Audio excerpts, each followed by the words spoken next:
Lecture. आज हम पढ़ेंगे romantic imagination and national feeling के बारे में, hardship, hunger and popular revolt के बारे में पढ़ेंगे, and the revolution of the liberals के बारे में पढ़ेंगे। ठीक है, कहाँ तक हम लोगों ने कंप्लीट किया था? ग्रीस का इंडिपेंडेंस हो चुका था, हो गया था, नहीं हो गया था?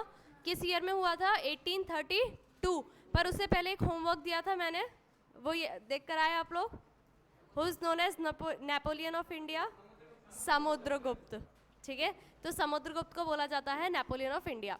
अब ये क्वेश्चन आपके माइंड में हमेशा रहेगा, तो कभी इन केस आपके फॉर्चुनेटली किसी एग्जाम में अगर ये क्वेश्चन बनता है तो डेफिनेटली तब आपको याद आएगी ये क्लास। ओके, सो इसमें हम लोग पढ़ेंगे romantic imagination and national feeling. सारे टॉपिक्स वही हैं जो कंटिन्यूसली रिपीट हो रहे हैं। क्यों? क्योंकि हम ये बहुत बार पढ़ चुके हैं। फ्रांस के बारे में पढ़ा था ना, फ्रांस में कैसे नेशनलिज्म की फीलिंग आई थी, क्या क्या पॉइंट्स है? ला पैट्रे, ठीक है, ला पैट्रे याद है, try colour flag, the citizens के बारे में बात की थी, और यूनिफिकेशन किया था मेजर्स का, वेट्स का, सॉन्ग्स, हाइम्स वगैरह, ओथ ली थी, मार्टियर्स के बारे में बात किया था, ये सारी चीज़ें थी। तो ऐसा ही कुछ यहाँ पर हम लोग देखेंगे। एक आता है हंगर, हार्डशिप और पॉपुलर रिवॉल्ट, और एक आता है रिवॉल्यूशन ऑफ द लिबरल्स। अब लिबरल्स क्या करेंगे एंड किस तरीके से रिवॉल्यूशन होगा वो। पर इससे पहले मुझे ये बताओ कि यहाँ पे ये जो वर्ड्स लिखे हुए हैं, एक होता है रोमांटिक इमेजिनेशन और एक होता है नेशनल फीलिंग, ये किस तरीके से कनेक्टेड है? ये कनेक्टेड इस तरीके से है, फॉर एग्जाम्पल आपके अंदर नेशनलिज्म की फीलिंग दो तरीके से आ सकती है। एक आ सकती है वॉर से और एक आ सकती है इससे, रोमांटिक इमेजिनेशन से। फॉर एग्जाम्पल आप सुनते हो, कभी न्यूज़ में सुनते हो कि आपकी कंट्री के सोल्जर्स पे किसी ने अटैक कर दिया, उनको मार दिया, उनकी फैमिली रो रही है या फिर उनकी फैमिली बहुत ज़्यादा दुख में है, तो आपको बुरा लगता है? वो वाली फीलिंग आती है कि अब इस कंट्री को ख़त्म कर देना है, या हम कुछ करेंगे आगे जाके इसका ख़त्म कर देना है, या फिर आप किसी टेररिस्ट वगैरह के बारे में देखते हो तब भी आपको नेशनलिज्म की फीलिंग आती है। ठीक है, अब यहाँ रोमांटिक इमेजिनेशन क्या है? जब आप कोई सॉन्ग सुन रहे हो, इंडिया के बारे में कोई अच्छी बात सुन रहे हो जो पॉजिटिव है other than war and all, तब जो आपके मन में नेशनलिज्म की फीलिंग आती है उसे बोलते हैं रोमांटिक इमेजिनेशन। ठीक है, तो रोमांटिक इमेजिनेशन में जनरली पोइट्स वगैरह किसकी बात करते हैं? आर्ट की बात करते हैं, पोइट्री की बात करते हैं, स्टोरी सुनाई जाएंगी, म्यूज़िक सुनाए जाएंगे। हमारी स्टार्टिंग की क्लासेस में हम एक स्टोरी सुनते हैं, किसकी? झांसी की रानी की। ठीक है, तो क्या उससे नेशनलिज्म की फीलिंग जगती है कि हाँ किसी एक फीमेल फिगर ने हमारे लिए अपनी लाइफ सेक्रीफाइस की? तो क्या ये उसी का पार्ट हो गया, एक एग्जाम्पल हो गया उसका, राइट? अब अगर वहीं वॉर आ जाएगा तो क्या इसका पार्ट होगा वो? नहीं। वॉर से रिलेटेड कोई बात होगी तो क्या इसका पार्ट होगा? नहीं। क्या भगत सिंह के बारे में सुनते हो तो भी वही आता है नेशनलिज्म की फीलिंग, पर वो डिफरेंट है। ठीक है, वो चीज़ डिफरेंट है। तो जब आप म्यूजिक की हेल्प लो, स्टोरीज की हेल्प लो, पोइट्री की हेल्प लो, एंड उससे आप एक नेशनलिज्म की फीलिंग डेवलप करते हैं, उसे बोला जाता है romantic imagination and national feeling. तो यही एक इसकी डेफिनेशन है। ठीक है, ये इसकी डेफिनेशन है। आई होप ये सबको समझ में आ गई होगी। ओके, टाइम क्या है क्लास में आने का?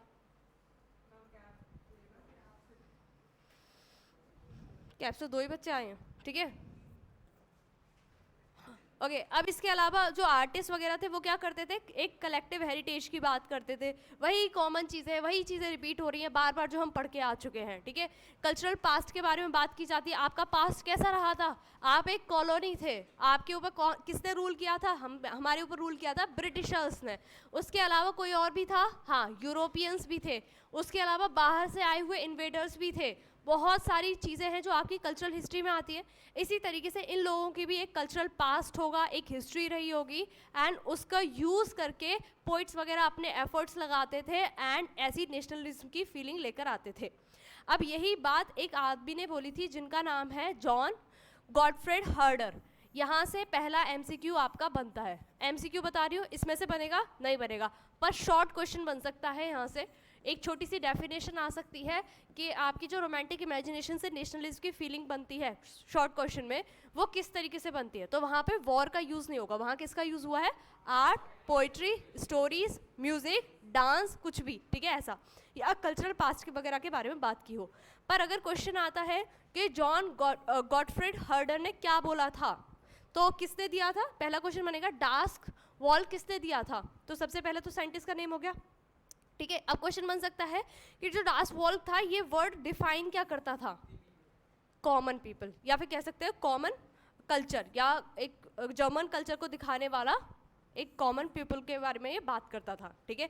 तो डास वॉल क्या है, एक वर्ड है, जर्मन वर्ड है, एंड वो बताता है जब कॉमन लोगों के बारे में बात होती है उसको डिफाइन करता है, ठीक है।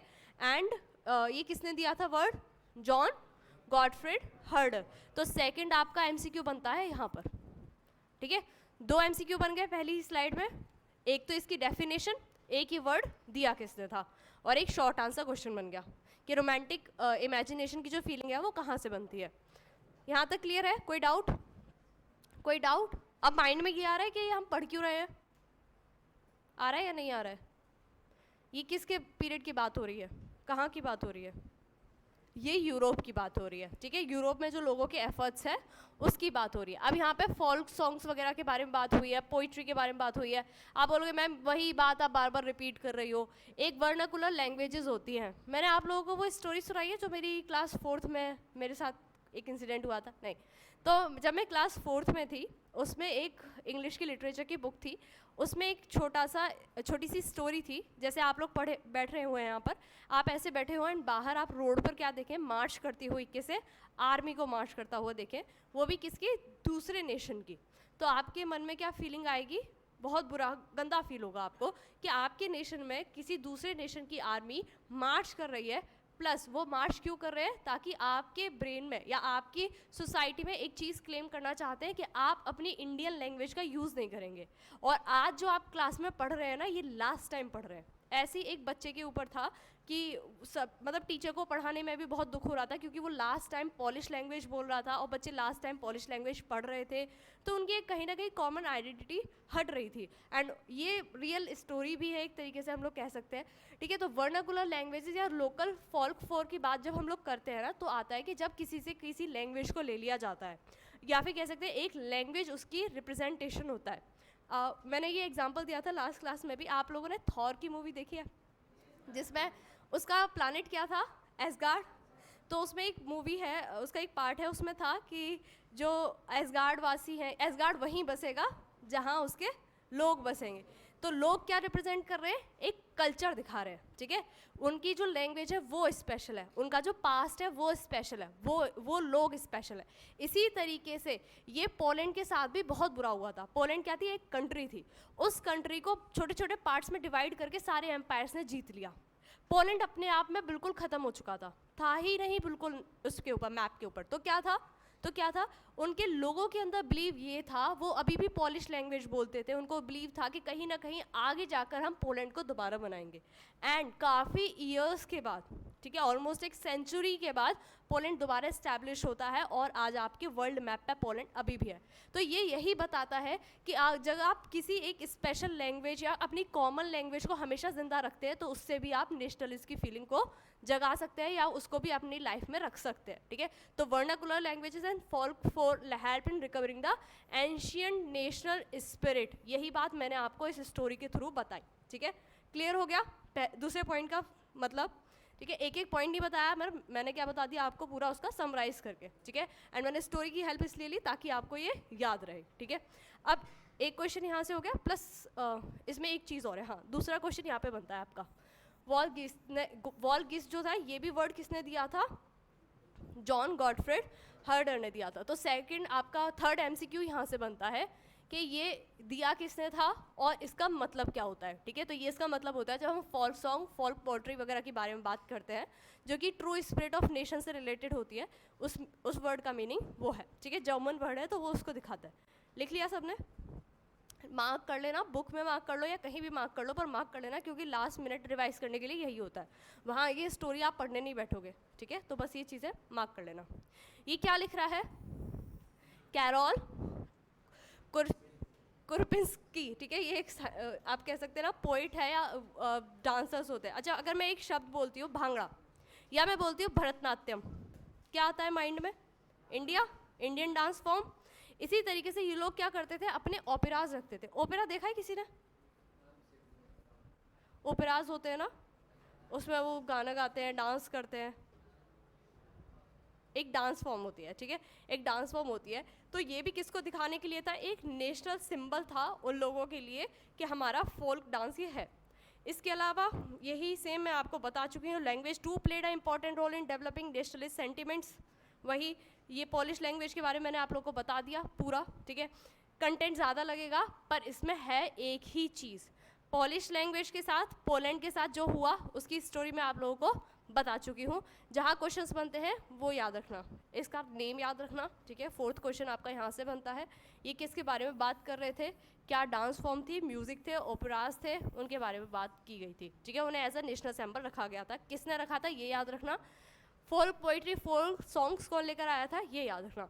पोलैंड का एग्जाम्पल अगर आप प्लेस करना चाहो तो याद कॉन्सेप्ट याद ब्रेन में रहेगा ही, तो आप वहाँ पर रख सकते हो इसे। अब आते हैं hunger, hardship and popular revolt. अब क्या होता है, ये किसके बारे में हम लोग पढ़ रहे हैं, फ्रांस के बारे में दोबारा से। फ्रांस में क्या होता है, 1815 में कौन आता है, लुइस फिलिप आ जाते हैं, न्यू कंजर्वेटिव्स आ जाते हैं। कितने साल रूल करेंगे, 15 ईयर्स, ठीक है। या कह सकते हैं एक कोई चेंज आता है, जैसे मैं आपसे बोलूँ कि एकदम से ड्रॉट आ गई, फेमाइंस आ गई, तो वो एकदम से होता है नहीं, उसे मल्टीपल ईयर्स लग जाते हैं। अब जैसे बहुत सारी आसपास की सिटीज़ से या स्टेट से बहुत लोग माइग्रेट करके एनसीआर रीजन में आते हैं ना।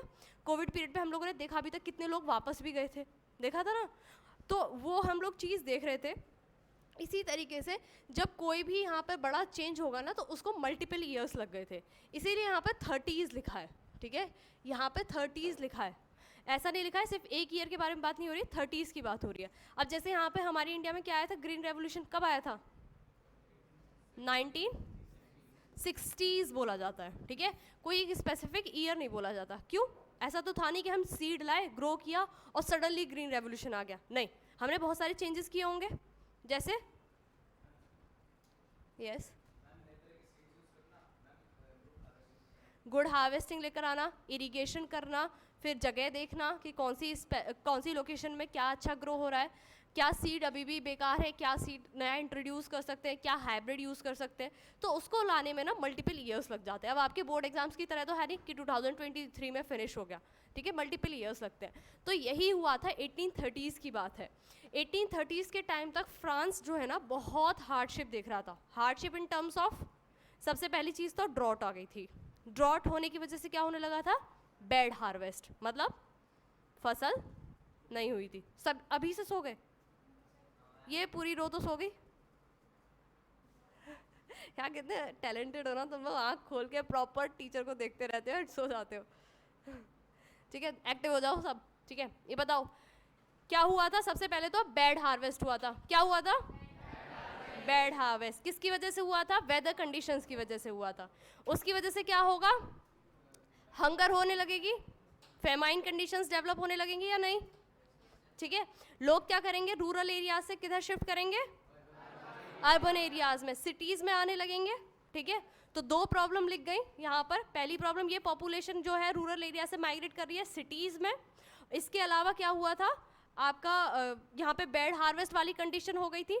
क्या इस टाइम तक इंडस्ट्रियलाइजेशन आ चुका था, नहीं आया था फ्रांस में, हाँ फ्रांस में नहीं आया था, कहाँ आ गया था, इंग्लैंड में आ गया था। अब इंग्लैंड क्या बनाता था, गुड्स बनाता था, कहाँ भेजता था, इंडिया भेजता था, भेजता था या नहीं भेजता था।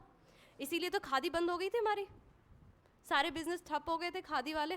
तो लोग क्या करने लगे थे ना, वेस्टर्न क्लोथ्स पहनने लगे थे। आप लोगों ने पहन रखे वेस्टर्न क्लोथ्स, यस, ठीक है। तो इसी तरीके से क्लोथ्स किस में बनाते थे वो लोग, मशीन में बनाते थे और इंडिया या और कॉलोनीज में भेजने लगे थे। उन्होंने क्या यूरोप में भी भेजे, हाँ फ्रांस में भी भेजे, क्यों, क्योंकि पता था अभी अभी क्या हुआ है, क्रॉप फेल हुआ है, लोगों के पास पैसे नहीं है, और अगर हम इनको सस्ते में सामान बेचेंगे तो क्या होगा, प्रॉफिट होगा, वो लोग खरीदेंगे और हमारा बिजनेस बढ़ेगा, और वहाँ जो छोटे छोटे आर्टिसियंस वगैरह है ना उनका काम बंद, ठीक है। तो वही हुआ, और लोगों ने क्या करा, चीप मशीन्स से बने प्रोडक्ट्स क्या करने लगे, इंग्लैंड से फ्रांस में आने लगे। दूसरा क्या होने लगा, पॉपुलेशन इंक्रीज हुई थी। कितनी इंक्रीज हुई थी, 23 मिलियन से 28 मिलियन। किस ईयर की स्टार्टिंग है ये, 1715 टू 1789। उसके बाद और इंक्रीज हुई होगी, क्योंकि हम कहाँ की बात कर रहे हैं, 1830s की, ठीक है। तो और सालों में और बढ़ गई होगी, वैसे कम बढ़ी है ना, सिर्फ 5 मिलियन, 50 लाख लोग, बहुत कम बढ़े हैं, हाँ हाँ उस टाइम के हिसाब से कह सकते हैं, क्योंकि वहाँ पे अभी भी पॉपुलेशन क्या है, कम है, पर हम इंडिया के कंपैरिजन में ले तो क्या ज़्यादा है, बहुत कम है। इतने तो हमारे यहाँ एक साल में भी बढ़ जाते होंगे, ठीक है, और ज़्यादा ही बढ़ जाते होंगे। प्लस यहाँ पे क्या होने लगा, पॉपुलेशन बढ़ने के क्या रीजंस हो सकते हैं, नंबर ऑफ बर्थ ज़्यादा होने लगी, ठीक है, डेथ रेट रिड्यूस हो गया। इंडिया में पॉपुलेशन बढ़ने का क्या रीज़न है, low death rate. Death rate कम क्यों हो गई, क्योंकि हम लोगों ने क्या ले आया, अच्छी चीज़ें ले आए, मेडिकल फैसिलिटीज़ ले आए। क्या पहले मेडिकल फैसिलिटीज़ इतनी अच्छी होती थी, नहीं होती थी, ठीक है। अब मेडिकल फैसिलिटीज़ बहुत अच्छी होने लगी हैं, उसकी वजह से डेथ रेट क्या हो गया, रिड्यूस हो गया। रिड्यूस होगा तो क्या होगा, पॉपुलेशन बढ़ जाएगी, वो यही हुआ, ओके। इसके अलावा फ्यूडल ड्यूज पता ही है, कौन लगाता था feudal dues, landlord, feudal lords. तो वो उसका बर्डन था, बेड हार्वेस्ट हुई थी और उसका भी बर्डन था। इसकी वजह से क्या हुआ, हंगर, हार्डशिप और पॉपुलर रिवॉल्ट। जब भी इंसान परेशान होता है तो वो क्या करता है, गुस्सा करता है, खाना नहीं मिलता घर पे जाके चिल्लाते हो ना मम्मी के ऊपर, आपको पता है मैं इस टाइम आता हूँ, मुझे वहाँ पर भी जाना है, कोचिंग भी जाना है, अभी तक खाना नहीं बना है, बोलते हो नहीं बोलते, कितने लोग बोलते हैं ऑनेस्टली,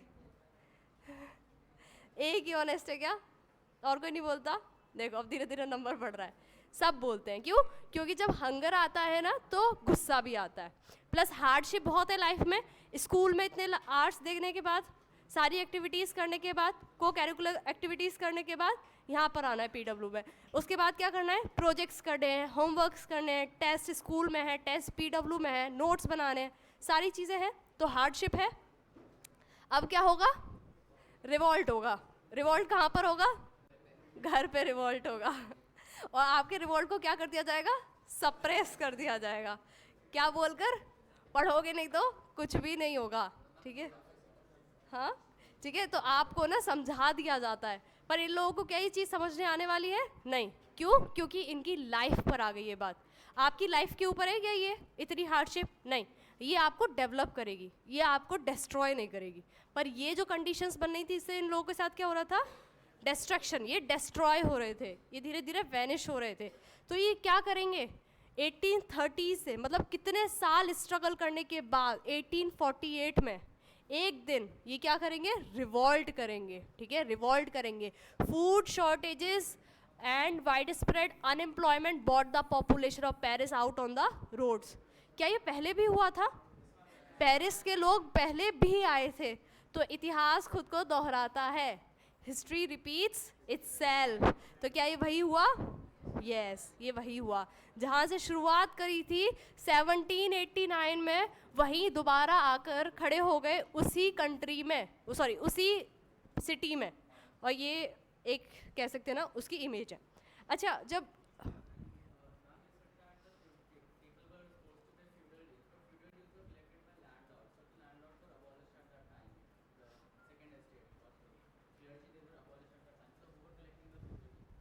फ्यूडल, या जस्ट अ मिनट, देखो ऑब्लिगेशन एंड फ्यूडल ड्यूज क्या था, मतलब कंप्लीटली अबॉलिश नहीं होता। जब कंजर्वेटिव्स वापस आ जाते हैं ना तो एक मेन एरिया में चला जाता है, बट अभी भी उन्हें कुछ ना कुछ पे करना पड़ता है। टैक्स तो पे करेंगे ही ना, ऐसा तो नहीं टैक्स खत्म हो गया, तो ये वही है, ठीक है। तो टैक्स उसी का या ऑब्लिगेशंस उसी में आ जाता है सारा कुछ। तो ऐसा नहीं है कि जैसे फ्यूडल ड्यूज, फ्यूडल लॉर्ड्स हट गए, फ्यूडल सिस्टम हट गया था ना, हट गया था ना, क्यों, क्योंकि न्यू कंजर्वेटिव्स को सही लगा था, क्योंकि अब हमारी जो टेरिटरी है वो ब्रेक नहीं होगी छोटे छोटे पार्ट्स पे, तो वो एक्सेप्ट कर लिया गया था। बट स्टिल टैक्स पे करना पड़ता था। क्रॉप हार्वेस्ट जो हुआ था वो बेकार था, पुअर था, बट फिर भी टैक्स पे करना था, ठीक है। बैरिकेड्स वर इरेक्टेड। अब क्या हुआ था ये बात सुन लेते हैं। जब 1789 में रिवॉल्ट हुआ था तो किंग कौन था, लुइस 16। क्या किया गया था उसके साथ, मारा तो बाद में गया था, पर पहले उसको, हाँ पहले उसे बोला था पहले तू कॉन्स्टिट्यूशन मोनार्की को एक्सेप्ट कर, फिर उसके बाद उसे बाद में घुमा फिरा के मार ही दिया था, ठीक है। अब इनका यहाँ पे राजा कौन है, लुइस फिलिप। लुइस फिलिप को ये बात पता थी, हिस्ट्री रिपीट कर दिया खुद को, मेरे एंसेस्टर्स को मार दिया गया था लुइस किंग को बाद में, भले ही तब नहीं पर बाद में, तो मैं क्या कर सकता हूँ, या तो मैं मर सकता हूँ या फिर मैं भाग सकता हूँ। और ये क्या कर गए, भाग गए, ये फ्ली कर गए, किसकी हेल्प से? बाकी जो आसपास के रूलर्स थे ना उनकी हेल्प से ये फ्ली कर गए, बाकी और यूरोप पार्ट में ये चले गए। अब क्या हुआ, राजा चला गया तो कौन है इस पैलेस में? कोई भी नहीं। क्या बनेगी? रिपब्लिक। ठीक है, रिपब्लिक बनेगी, डेमोक्रेसी तो नहीं पर रिपब्लिक बन गया। ठीक है, रिपब्लिक का मतलब क्या होता है? वही इलेक्शन होना। डेमोक्रेसी और रिपब्लिक थोड़ी डिफरेंट टर्म्स है। ठीक है, रिपब्लिक का मतलब क्या है? अब कौन इलेक्ट करेगा इन्हें दोबारा से? नेशनल असेंबली आ गई। तो क्या क्या चेंजेस हुए, रिजल्ट क्या हुए? नेशनल असेंबली ने क्या बोल दिया खुद को? हम क्या है? रिपब्लिक है। हम क्या है? रिपब्लिक है। इसके अलावा किसे सफरेज दिया गया? अडल्ट मेल्स को। कितने साल से अबव होनी चाहिए? 21। पहले कितने को दिया था? 25। क्या दिया है? Right to work. सारी लड़ाई एम्प्लॉयमेंट की तो थी, अनएम्प्लॉयमेंट बढ़ाता है या नहीं बढ़ाता? तो काम दे देंगे तो सही हो जाएगा सब कुछ। हाँ, इसके अलावा जिन्हें कुछ नहीं आता वो क्या करेंगे उनके लिए? स्किल इंडिया चल रहा है इंडिया में। इंडिया में हम लोग कर रहे हैं ना मेक इन इंडिया, स्किल्स दिलाओ। स्किल्स के बहुत सारे स्कीम्स चल रहे हैं। आप जैसे रूरल लेवल पे, अर्बन लेवल पे, जैसे आप करंट अफेयर्स वगैरह पढ़ते होगे तो आपको पता होगा बहुत सारी स्कीम्स आ रही हैं। तो उस स्कीम्स में क्या है? स्किल्स दिए जा रहे हैं। रूरल हो गया, अर्बन हो गया। क्यों? क्योंकि अगर किसी पर्सन को अगर ये फैन ठीक करना आता है तो वो एम्प्लॉयमेंट खुद से ढूंढ लेगा। ठीक है, आपके यहाँ आते हैं ना इलेक्ट्रिशियंस, काफ़ी चार्ज करते हैं, तो वो क्या है? स्किल आती है उन्हें, उसकी हेल्प से वो अर्न कर रहे हैं। ठीक है, तो स्किल्स के ऊपर हम लोग फोकस करते हैं। तो यही इन्होंने वर्कशॉप्स वगैरह ऑर्गेनाइज करने लगे जिसमें स्किल्स देना, एम्प्लॉयमेंट देना शुरू कर दिया। तो फाइनली कौन आज़ाद हो चुका है? कौन आज़ाद हो चुका है? फ्रांस। क्या बन गया? रिपब्लिक। कितने साल स्ट्रगल किया? 50 years, total 50 years. Ups and down बहुत सारे आए, बहुत सारी नई चीज़ें क्या करी? सीखी, और फिर उसको बाद में रिपब्लिक बनाकर खुद को आज़ाद किया। ठीक है, अब हम लोगों ने किसको आज़ाद करा दिया है? फ्रांस को। अब हमारे यूरोप के और नेशंस तो रह गए, उनकी तरफ बढ़े।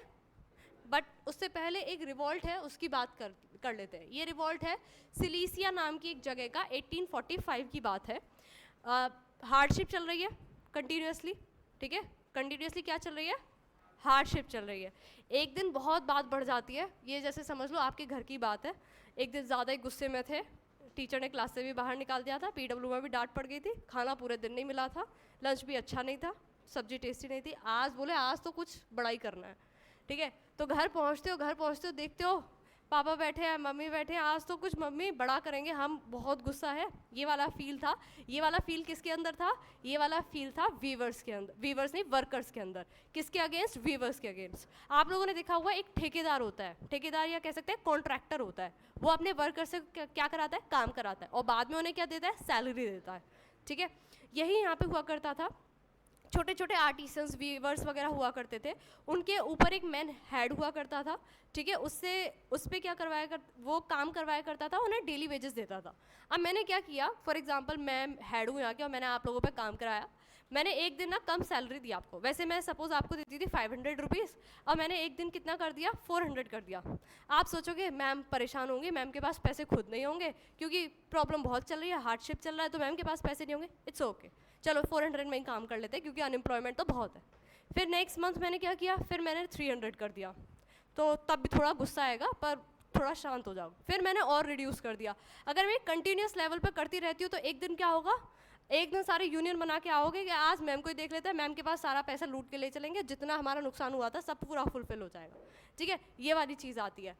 और क्या हुआ? बहुत सारे लोग, बहुत सारी वर्कर क्लास वीवर्स के घर पे, जो मेन हेड थे उनके घर पर चले जाते हैं, उनको मारते हैं। कुछ वर्कर्स की डेथ हो जाती है, कुछ वीवर्स की डेथ हो जाती है, और फाइनली क्या होता है? कुछ भी नहीं होता है, बस एक छोटा सा रिवॉल्ट हुआ था। ठीक है, उनके पेमेंट्स रिड्यूस होने के ऊपर, एंड उसमें काफ़ी लोगों की डेथ हो जाती है, कुछ लोग घर छोड़ के भाग जाते हैं जो कॉन्ट्रैक्टर्स वगैरह होते हैं। एंड ये एक छोटा सा रिवॉल्ट ये दिखाता है कि हार्डशिप एंड उसकी वजह से छोटे छोटे रिवॉल्ट्स पहले भी हो चुके थे। तो इसकी आपकी एक एनसीईआरटी में एक पेज है, उसमें पूरी ये स्टोरी लिखी हुई है। क्वेश्चंस यहाँ से नहीं बनते, बस एक उसके लिए। यस, हाँ, हेड वीवर्स। ठीक है, revolt was against the contractors, means contractor word बोला।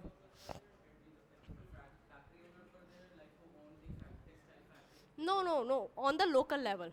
ठीक है, we were talking about the France and the workers were working on their behalf, or they were artisans. ठीक है, तो they were working like they were making handmade things. So वो थे, वो weavers थे and contractors थे, textiles का काम था. ठीक है, चलो अब बढ़ते हैं the revolution of the liberals. ठीक है, किस नेशन की बात होगी अब? कौन आज़ाद हो चुका है? फ्रांस. किस ईयर पे हुआ? 1848. क्या क्या चेंजेस आए? रिपब्लिक बना, राइट टू वोट अबव 21 और right to work and workshops, employments वगैरह प्रोवाइड किया गया. ठीक है, क्या कोई मोनार्की बची? नहीं. मोनार्की 1791 में थी. कौन था किंग? लुई 16. असेंबली का नाम? National assembly of France. ठीक है, अब फ्रांस में कुछ बहुत बड़ा हुआ है. फ्रांस को क्या आई है? स्नीज, छींक आई है. तो कहाँ असर दिखेगा? यूरोप में. अब हम फ्रांस से कहाँ चलेंगे? जर्मनी. नेबर्स हैं क्या दोनों? नेबर्स हैं. ठीक है, पास पास है. तो सबसे पहले कोल्ड कहाँ पहुँची? यहाँ. ठीक है, तो अब जर्मनी में क्या होता है? जर्मनी में था एस्ट्रो हंगेरियन एम्पायर कह सकते हैं, वो वहाँ पे रूल करता था. हंगेरियन एम्पायर सिर्फ जर्मनी में नहीं, इटली, पोलैंड वगैरह में भी रूल करा करता था. उस टाइम पे कोई क्या नहीं थी? कंट्री नहीं थी. ठीक है, उस टाइम पे क्या थे? एम्पायर्स थे. अब आता है लिबरल का मीनिंग क्या होता है? क्या था लिबरल का मीनिंग? फ्री. ठीक है, ठीक है, फ्री. तो मैन एंड वुमेन जो भी मिडिल क्लास के थे वो किसकी डिमांड करने लगे? Constitutionalism and national unification. जो मतलब पढ़े लिखे लोग थे वो किस में कन्वर्ट हो गए? लिबरल्स में कन्वर्ट हो गए. एंड किसकी डिमांड करने लगे? कि हमें कॉन्स्टिट्यूशन चाहिए और नेशन यूनिफिकेशन चाहिए. मतलब जो तुमने जर्मनी को बांट रखा है ना एम्पायर के अंदर, हमें क्या दे दो? एक बाउंड्री बना के दे दो, एक बॉर्डर बना के दे दो.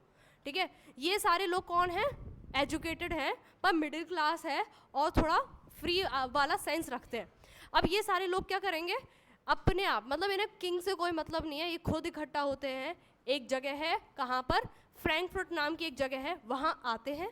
वहाँ आके क्या बनाते हैं? कॉन्स्टिट्यूशन भी बना लेते हैं. नहीं, सबसे पहले तो आते हैं, गैदर करते हैं, इलेक्शन करते हैं. इलेक्शन करने के बाद कॉन्स्टिट्यूशन भी लिख लेते हैं. और किंग को कोई आइडिया नहीं है कि ऐसा कुछ हो रहा है. ठीक है, देखो इतना ब्रेन इन्होंने यूज़ किया, कोई रिवॉल्ट नहीं किया. चुपचाप गए एक जगह, एक फ्रैंकफर्ट नाम की सिटी है, वहाँ जाते हैं, डिसाइड करते हैं कि हम लोग आज़ाद होंगे. इलेक्शन कराते हैं. कितने लोगों को इलेक्ट करते हैं? 831. इनसे बोलते हैं तुम जल्दी से बना दो हमारे लिए क्या? कॉन्स्टिट्यूशन. कॉन्स्टिट्यूशन बन जाएगा तो अब उसका क्या करेंगे? पास करवाना पड़ेगा. पास कराने के लिए किसी को तो बताना पड़ेगा. कौन है यहाँ? किंग.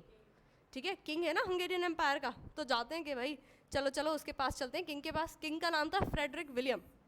फ्रेडरिक विलियम आराम से बैठे हुए हैं अपने पैलेस में. ये सारे लोग पहुंचते हैं, कुछ रिप्रेजेंटेटिव, कि सर देखो आपका काम हमने बहुत आसान कर दिया है, हम कोई रिवॉल्ट नहीं कर रहे, कोई दंगा नहीं कर रहे, कॉन्स्टिट्यूशन बना लाए हैं, इलेक्शन सारा कर लाए हैं, बस आप पास कर दो, आप कॉन्स्टिट्यूशन मोनार्क बन जाओ, आपको पोजीशन पे से नहीं हटाएंगे. ठीक है, ये फ्रेडरिक विलियम बोलता है बड़े पागल हो गए हो क्या? एकदम से आते हो बोलते कॉन्स्टिट्यूशन बना के ले आए हैं और साइन कर दो.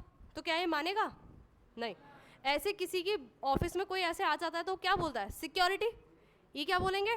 ट्रूप्स, सोल्जर्स कहाँ हो, और सबको बाहर निकलवा देंगे. ये क्या हो रहा है? ये क्या है आपका? सेंट पॉल नाम का चर्च. याद रहेगा सेंट पॉल? सुन रहे हो सारे? इंटरेस्टिंग है. यस. ये किंग नहीं है, ये 831 जो मेंबर्स है ना वो है. दोबारा स्टोरी को वापस लेके जा रही हूँ. ये एक चर्च है, सेंट पॉल नाम का चर्च है. सारे लोग मिलते हैं, फ्रैंकफर्ट के अंदर है. जर्मनी के लोग आते हैं, इलेक्शन करते हैं, इलेक्टेड मेंबर ये रहे. एंड ये कौन हो सकता है? वुमेन. बोलते हैं देखो एक अच्छा हम काम करने वाले, कॉन्स्टिट्यूशन लेकर आने वाले, तो शांति से ऊपर खड़ी हो जाना, ऑब्जर्वर बन जाना और क्लैप कर देना जब कॉन्स्टिट्यूशन बन जाए. तो क्या वुमेन्स को यहाँ कोई राइट मिला? नो. कोई इलेक्टर बनाया? कोई वुमेन इलेक्ट की गई? नो. क्या ये वही हुआ जो फ्रांस में हुआ था? तो वुमेन्स की कंडीशन कैसी है? वर्स.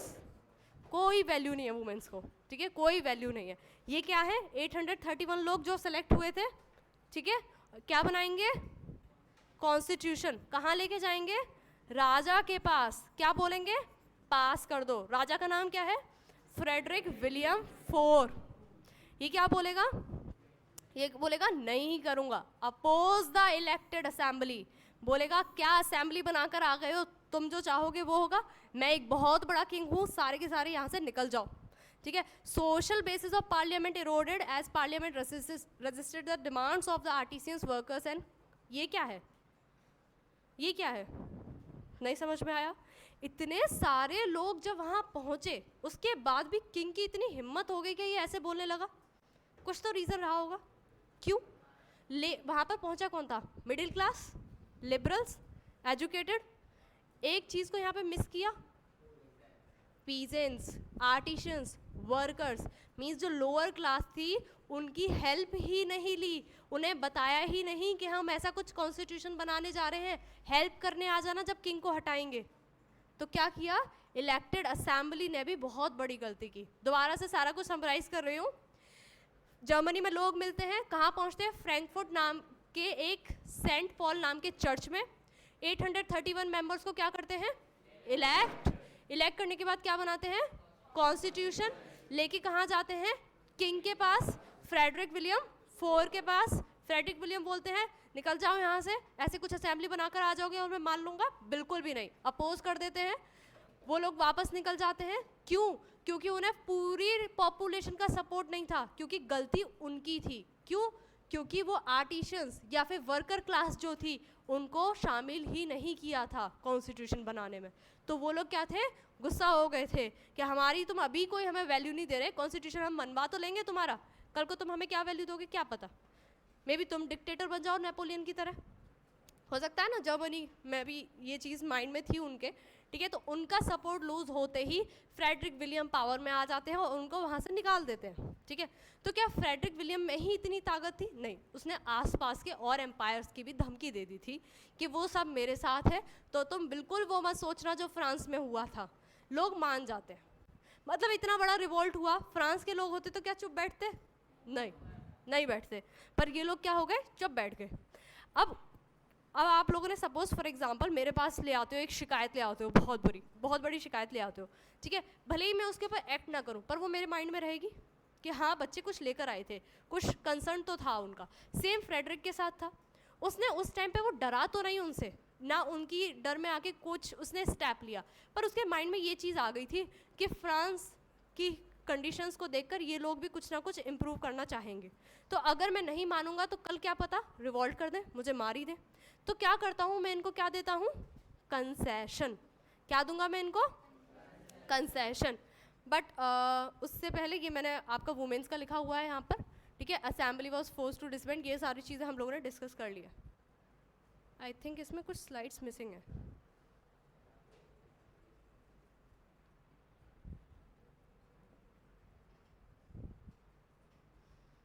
ठीक है, तो उन्होंने क्या बोला, मतलब फ्रेडरिक विलियम ने क्या बोला कि देखो ये ऐसे मानेंगे नहीं, कल को रिवॉल्ट कर सकते हैं, ये मार सकते हैं, तो मैं क्या कर सकता हूँ, इनको कंसेशन दे सकता हूँ। कंसेशन इन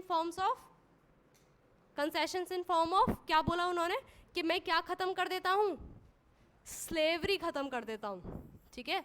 स्लेवरी या फिर बॉन्डेड लेबर जो होती है ना, उसको ख़त्म कर देता हूँ, अब तुम लोग खुश हो जाओ। एंड ये खुश करा किसे, वर्कर्स को, जो कि ऑलरेडी अपोज थे किसके, नेशनल असेंबली के। यहाँ पर किसे नहीं पूछा गया था, वर्कर्स को, ठीक है। और वर्कर्स को राजा ने खुश कर दिया, तो क्या ये आगे साथ देंगे, नहीं देंगे। किसका साथ देंगे, राजा का साथ देंगे। तो राजा ने क्या यूज़ किया, ब्रेन यूज़ किया, और स्लेवरी और बॉन्डेड लेबर जो होती है उसको क्या कर दिया, ख़त्म कर दिया, ठीक है। अब चलते हैं कुछ क्वेश्चंस की तरफ। पहला, Who hosted the Congress of Vienna in 1815? Duke मैटरनिच। इन्होंने और क्या क्या बोला था, स्नीसिस वाली बात बोली थी। सेकंड, गिसिपी मैजिनी के लिए बोला था मोस्ट डेंजरस मैन, किसके लिए, सोशल ऑर्डर के लिए, ठीक है। तो हमारे कितने एमसीक्यू बनते हैं यहाँ से, 3, ठीक है। तो किसके लिए थे ये, सोशल ऑर्डर के लिए मोस्ट डेंजरस। नेक्स्ट क्वेश्चन,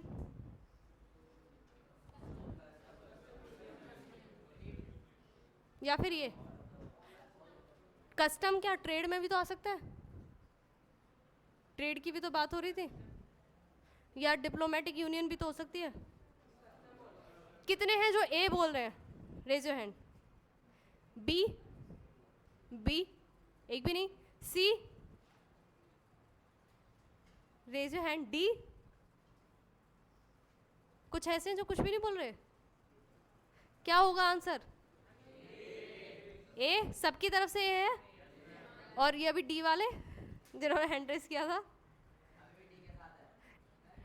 देखो एनसीईआरटी में क्या वर्ड यूज किया हुआ है, तो हम क्या मानेंगे? कस्टम मानेंगे, ठीक है। भले ही अब वहाँ पे ट्रेड के लिए भी बात हो रही थी, कोई भी बात हो रही थी, वहाँ कस्टम यूनियन जैसा वर्ड यूज किया था, तो वो, ठीक है, याद रखना। What was young Italy? ठीक है, कहाँ पे, कहाँ की थी ये? मार्सिलिस में बनी थी। और दूसरी सोसाइटी का name? Young society, young Europe. कहाँ बनी थी? बर्ने में, बर्ने, बर्ने, ठीक है, बर्ने नाम की एक जगह है वहाँ पर। और ये बने था फ्रांस। किसने बनाई थी?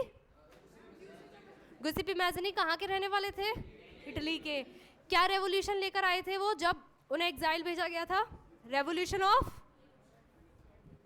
यस यस, किसी ने बोला रेवोल्यूशन ऑफ, एनीवन? किसी ने बोला था लिगूरिया, ठीक है, लिगूरिया। लिगूरिया के अंदर वो क्या लेकर आए थे? रेवोल्यूशन लेकर आए थे।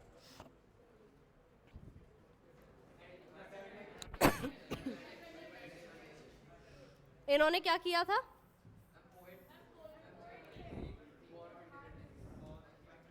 ग्रीक के थे। किस ईयर में डेथ हुई थी? इन्होंने कोई बात बोली थी जो बहुत फेमस थी ग्रीक के लिए।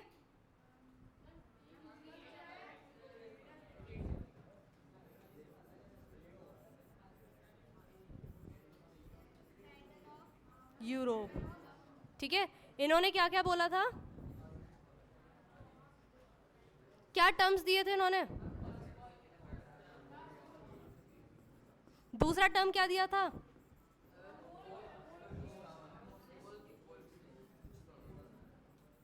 और क्या बोला था? और कुछ नहीं बोला था, बस इनका मीनिंग बताओ जल्दी से।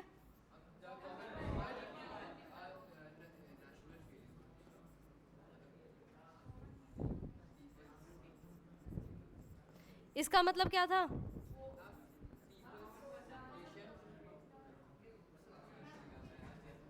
वेट,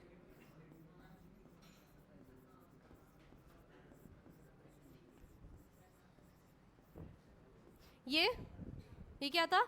फोल्क सॉन्ग्स,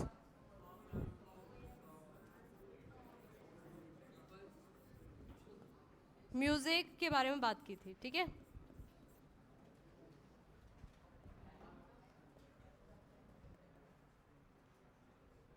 अच्छा, अब मैं कुछ क्वेश्चंस पूछूं। जर्मनी का जो किंग था उसका नेम क्या था? Frederick William four. कहाँ पर हुई थी इलेक्टेड असेंबली की? फ्रैंकफर्ट। चर्च का नाम? सेंट पॉल, ठीक है, ठीक है। और कितने लोग इलेक्ट हुए थे? 831। कितने लोग ऐसे हैं जो सिर्फ बोल रहे हैं, पता नहीं है, बस साउंड प्रोड्यूस कर रहे हैं? है कोई बैकग्राउंड नॉइज देने वाले? क्या क्या चेंजेस आए थे जब फ्रांस को रिपब्लिक बनाया गया था? One by one. Right to